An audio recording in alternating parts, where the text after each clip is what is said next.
Mr. Newman, set the payroll folder down and stay with us for a moment. All right. What's this regarding?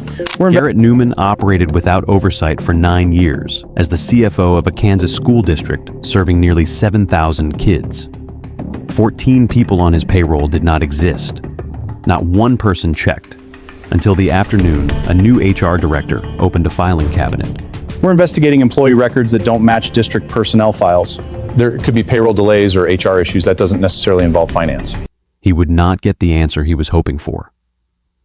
Within 72 hours of that hallway conversation, federal agents would seize his work computer, his home laptop, and 6 years of bank records connecting 14 names that existed only on a school district payroll roster.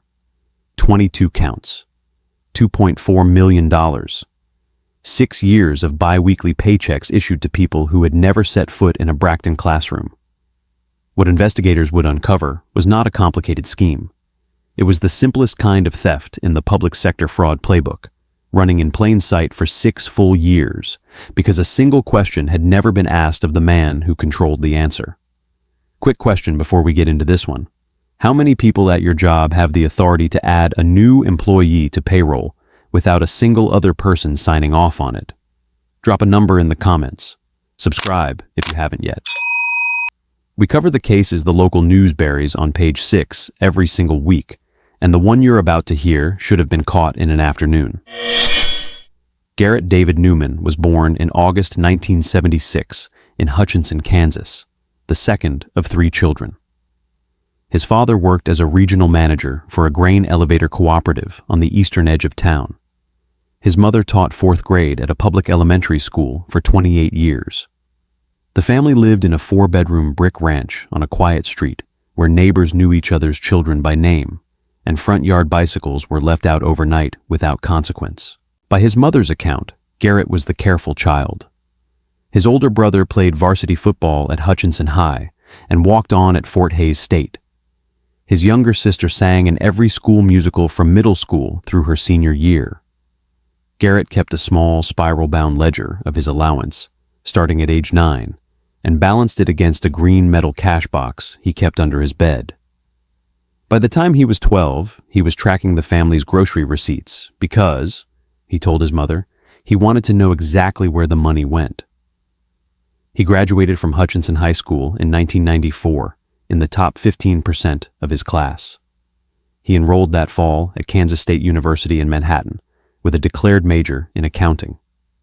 He paid his way through with a partial academic scholarship and a part-time job at the campus bursar's office, processing tuition payments and answering questions from confused freshmen about their billing statements. A supervisor's note in his employment file, later subpoenaed by federal investigators, described him as exceptionally meticulous and trustworthy with sensitive financial information. He graduated in 1998 with a Bachelor of Science in Accounting. He sat for the CPA examination in 1999 and passed on his first attempt. His first professional position was with a regional accounting firm in Wichita, where he spent 4 years performing audits for small municipalities, school districts, and county governments across central Kansas. He learned during those 4 years exactly how those institutions kept their books. He learned what auditors looked at and what they did not. He learned which questions got asked at every annual audit and which questions got skipped because no one had the time or the staffing or the political will to ask them. In 2003, he married Diana Beauregard, a kindergarten teacher he had met at a summer wedding outside Salina. Diana came from old central Kansas farmland money, the kind that had quietly accumulated across 3 generations of conservative grain operations and modest land sales. They bought a 3-bedroom colonial on a tree-lined street in Bracton, a small Kansas town of about 11,000 people, roughly 40 miles northwest of Wichita. Their first son, Caleb, was born in 2005. Their second, Theo, arrived in 2008.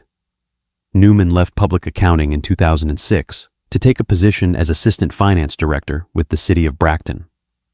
His performance reviews from those years described him as deeply competent and as the kind of professional who never needed to be reminded twice.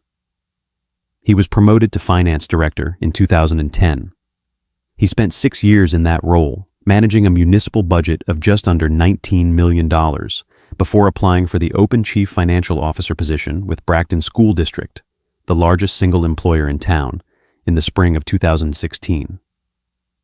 The district hired him without significant competition. He came with strong references, deep familiarity with Kansas public sector accounting standards, and a reputation around town as a careful, decent, modestly religious family man who coached his son's little league team and never raised his voice at an umpire.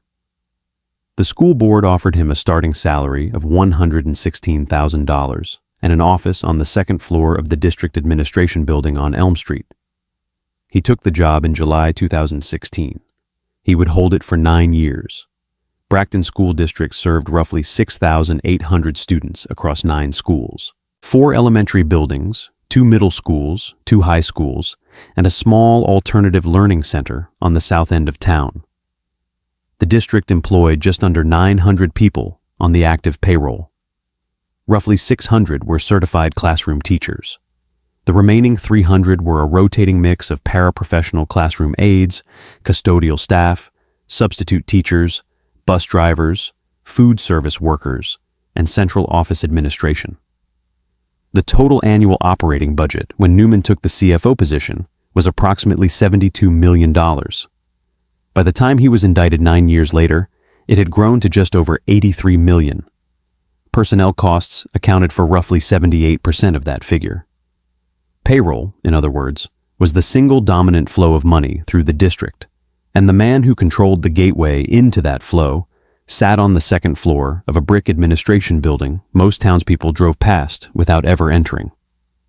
Bracton's payroll system was administered through a software platform that most small and mid-sized Kansas districts used. The system processed bi-weekly payroll runs. New employees were added through a workflow that, in a properly controlled environment, required a human resources representative to verify documentation, a building principal to confirm the assignment, and a finance officer to approve the salary and the routing details before any new entry went live and began generating paychecks. At Bracton, that workflow had been collapsed years before Newman ever applied for the job. The HR department was small. The district's previous longtime HR coordinator had retired in 2014, and her replacement, hired part-time on a tight budget, had been given a permission scope that allowed the CFO's office to bypass HR concurrence in cases of urgent staffing need. In practice, that exception covered substitute teachers and short-term aides who had to be added to payroll quickly to receive their first check before the next biweekly cycle. When Newman arrived in 2016, the bypass was an exception. By 2019, it had become routine. Newman, as CFO, had end-to-end authority to onboard new employees into the payroll system without secondary administrative concurrence.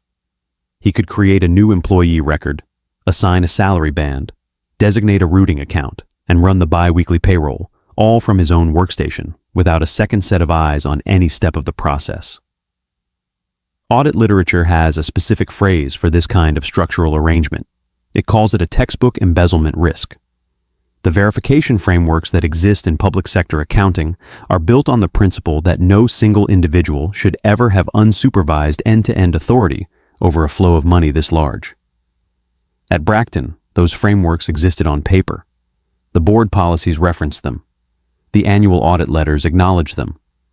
In practice, they had been quietly hollowed out for nearly a decade. Newman did not create that vacuum, but he was the man sitting inside it. The school board trusted him. The superintendent trusted him. The outside auditor, a regional firm out of Topeka, trusted him because the materials Newman handed them at every annual engagement were clean, well organized, and tied out to the penny against the general ledger he himself maintained. No one had reason not to trust him. He was the careful child grown into the careful man, balancing the family books, never raising his voice. That trust would cost the district $2.4 million. The first ghost employee appeared in the Bracton payroll system on March 4, 2019. Her name, on paper, was Margaret R. Holloway. According to the payroll record, she was a part-time paraprofessional aide assigned to Roosevelt Elementary, working 16 hours a week at $14.20 an hour. Her social security number was a 9-digit string assembled from synthetic identity components Newman had drawn from publicly available data sources. The number had never been issued by the Social Security Administration. Her routing instructions sent her bi-weekly paycheck of $454.40 to a credit union account in Wichita that Newman had opened the previous month under a nominee identity. Margaret Holloway did not exist. No one at Roosevelt Elementary had ever met her. The principal of Roosevelt, a woman named Karen Doyle, would later tell investigators that she had assumed Holloway worked some shift she did not personally cover.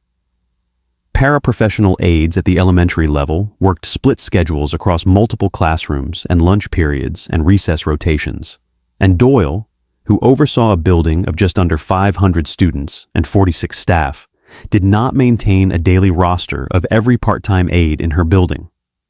She had assumed, because there was a name on the payroll roster that came down from central office, that there was a person attached to that name. That assumption was the architecture of the entire scheme. Newman had spent his 4 years in regional public accounting learning exactly which categories of district employees were least likely to be verified. Paraprofessional aides distributed across multiple buildings, part-time custodial staff who worked evening and overnight shifts when administrators were home, substitute teachers who appeared and disappeared on the schedule based on absence patterns no one tracked closely. These were the categories where high churn, distributed presence, and fragmented supervisory awareness made it possible for a name on a roster to exist without a face attached to it for years on end. He added the second ghost employee in May 2019, the third in August, the fourth in October. By the end of the first calendar year of the scheme, 4 fictitious employees were drawing bi-weekly paychecks from Bracton School District, routed to 2 accounts Newman controlled through nominee structures, for a combined annual diversion of approximately $96,000. He was careful. He calibrated the volume of the ghost payroll to remain comfortably within historical fluctuation in the district's total personnel costs. The district had natural year-over-year variance in staffing of 2 to 3%, driven by enrollment changes, retirement waves, substitute teacher utilization, and the normal turnover of paraprofessional aides. Newman kept the ghost payroll inside that envelope at all times. The total personnel cost line, when the school board reviewed it each spring during budget approval, never showed a spike. It showed a slow, plausible upward drift consistent with cost of living adjustments and modest expansion in the special education aid population. He added the 5th ghost employee in February 2020, the 6th in July. By the end of 2020, there were 7. By 2022, there were 11. By the time the scheme reached its 6th full year, there were 14 fictitious employees on the Bracton payroll roster, drawing a combined $400,000 a year, every year, bi-weekly, like clockwork. He managed the receiving end with the same patience he managed the payroll end.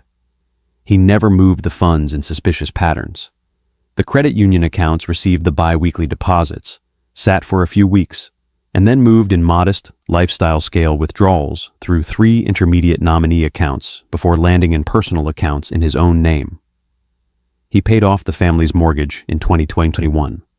He bought a 6-bedroom lake house on Cheney Reservoir in 2022 under a Kansas-registered holding company. He bought a 2023 Lexus LX outright. He upgraded both sons into private schooling for the 2023 academic year. He took the family on a 10-day Mediterranean cruise in July of 2023. On paper, to neighbors who knew him as a school district employee earning a salary in the high 120s, the lifestyle looked slightly out of proportion. But Bracton was a small town. Diana's family had old farmland money. People assumed the rest came from inheritance and prudent investing, and maybe a brokerage account Garrett had been growing since his Wichita auditing days. They did not ask. He was a quiet man with a kind smile who coached Little League and showed up at the school board meetings with clean spreadsheets and clear answers. No one asked. Quick break before we get into how this whole thing came apart. If you've made it this far, you already know this channel covers cases that don't get the airtime they deserve. subscribe, and hit the notification bell. We do this every single week. The unraveling on this one is about to start, and it starts in the most boring way you could possibly imagine. A new employee, a basic project, a spreadsheet, and a Thursday afternoon. In January 2025, Bracton School District hired a new director of human resources. Her name was Patricia Nguyen. She was 41 years old, came from a private sector HR background at a regional health system in Wichita, and arrived at the district with a quiet, list-driven approach to the job that her previous employers had described as almost compulsively organized. She replaced an interim coordinator who had been holding the position on a month-to-month contract since the longtime HR coordinator retired in 2023.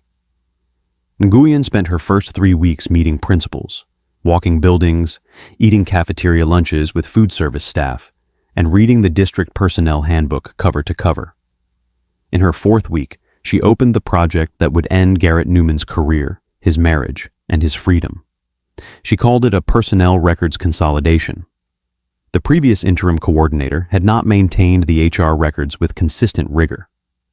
Personnel files were stored partly in paper form in a row of beige filing cabinets in the basement of the administration building, partly in a digital archive on the district's internal server, and partly, she discovered as she walked the basement on her first Friday, nowhere at all.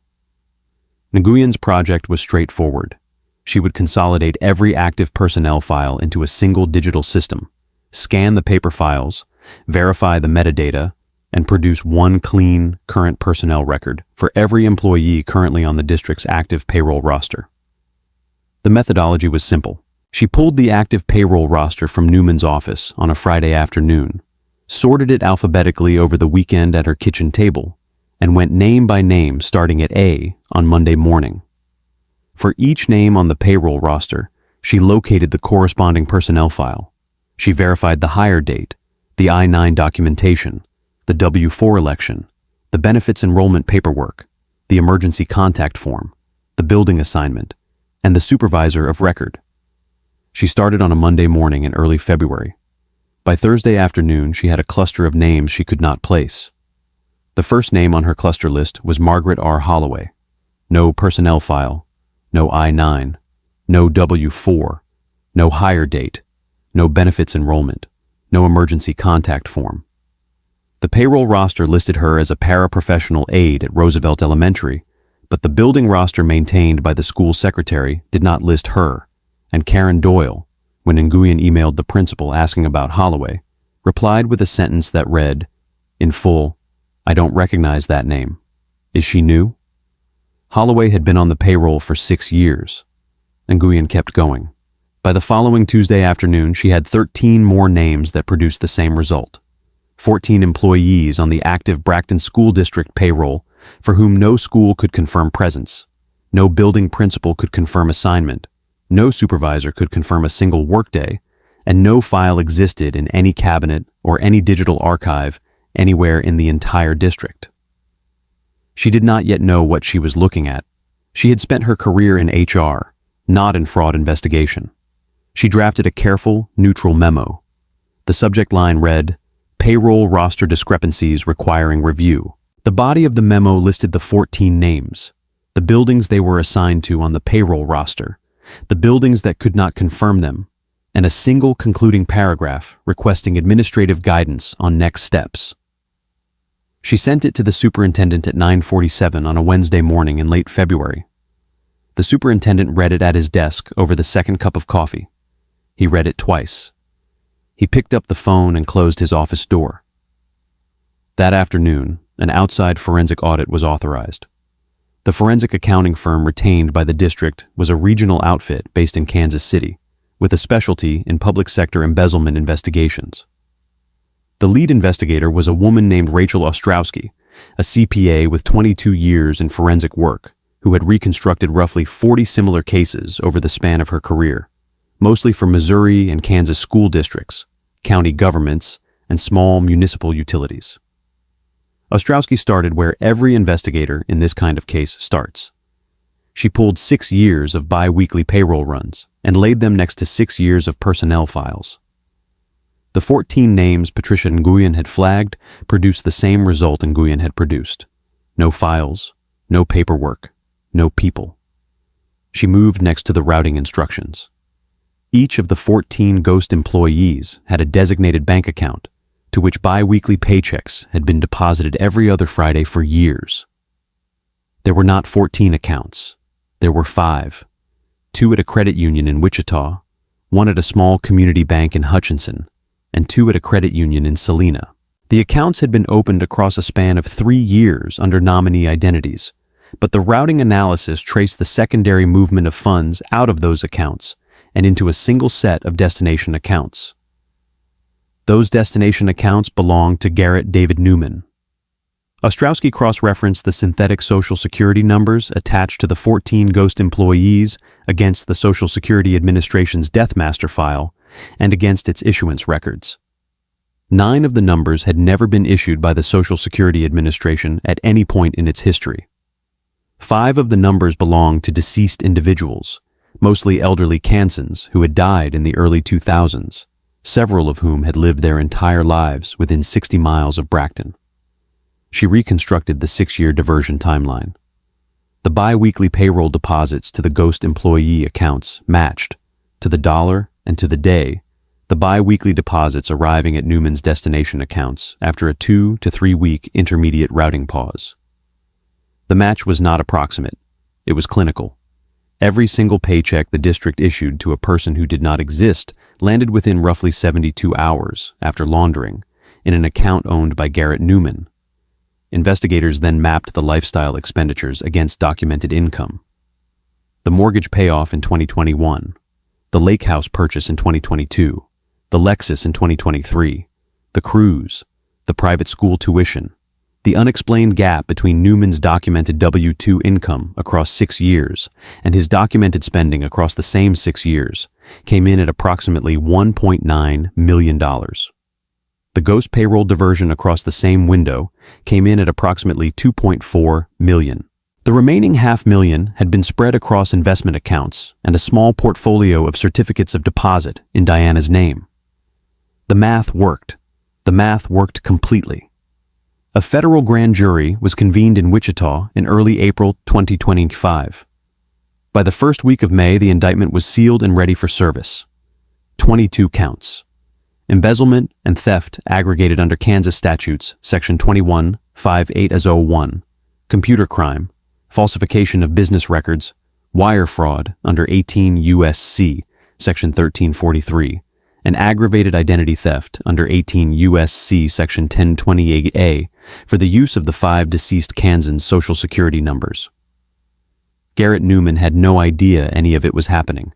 He came into work every morning at 7:14, parked in his assigned spot, second row, third space from the door, and went up to the second floor and did his job. The morning of May 14th, 2025 was warm and overcast in Bracton. Garrett Newman drove to the district administration building on Elm Street at 7:14 a.m. He parked in his assigned spot. He carried his usual brown leather portfolio and a stainless steel coffee tumbler with the Bracton School District logo etched on the side. He greeted the receptionist, Marlene, who had worked at the district for 11 years and who had known Newman's 2 sons since they were in elementary school. He walked up the central staircase to the second floor and closed his office door behind him. At 8:42 a.m., 2 FBI agents and 1 Kansas Bureau of Investigation agent entered the front lobby of the administration building. They identified themselves to Marlene and asked her to remain at her desk. They walked up the staircase to the second floor. They did not knock on Newman's office door. They opened it. He looked up from his monitor. "Mr. Newman, we have a warrant for your arrest. Please stand up and step away from the desk." "I'm sorry, what is this about?" "Sir, please stand up and step away from the desk. There must be some kind of mistake. I'm the CFO here. What is this regarding?" "We can discuss that in the vehicle, sir. Right now, I need you to stand up and put your hands where I can see them." He stood, slowly. His face had gone the pale gray color of office paper. His hands were shaking when he placed them flat on the desk beside the keyboard. "Can I call my wife?" You can call her from the field office, sir. Step away from the desk, please. I want to call my attorney. You can do that as well from the field office. Hands behind your back, please. He turned. The cuffs went on at 8:46 a.m. He did not speak again as he was walked down the staircase, past Marlene's desk, past the framed photograph of the district's 9 school principals smiling at a board retreat from the spring of 2022, and out the front door of the administration building into a black unmarked sedan parked at the curb. 3 hours later, his attorney issued a 1-sentence written statement to the local Bracton paper. Mr. Newman will be entering a plea of not guilty and intends to vigorously contest the charges. The Bracton case, as of the date of this episode, has not yet gone to trial.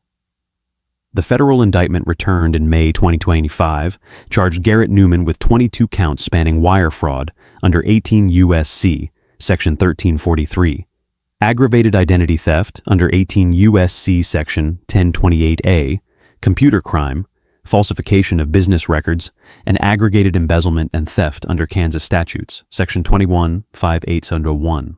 The aggravated identity theft charges, attached to the use of the 5 deceased Kansan's social security numbers, carry a mandatory minimum sentence of 2 years per count, consecutive to any other sentence imposed. If Newman is convicted on every count, federal sentencing guidelines suggest a range before any cooperation or plea credits of approximately 14 to 17 years in federal prison, followed by 3 years of supervised release, restitution in the full diverted amount of approximately $2.4 million, and a separate Kansas state sentence likely to run concurrently with the federal term.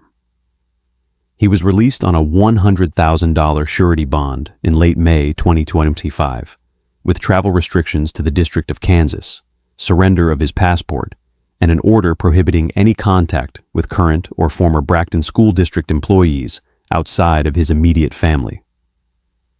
The Newman family home in Bracton went on the market in July at a list price $200,000 below comparable sales in the neighborhood.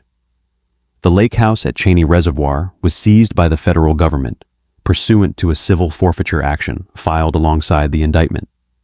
The 2023 Lexus LX was inventoried and held. Diana Newman filed for divorce in August. Court records describe the filing as uncontested. The 2 sons, Caleb, now 20 and a sophomore at Kansas State, and Theo, now 17 and a high school senior, moved with their mother to a small rental house in Lawrence in late August.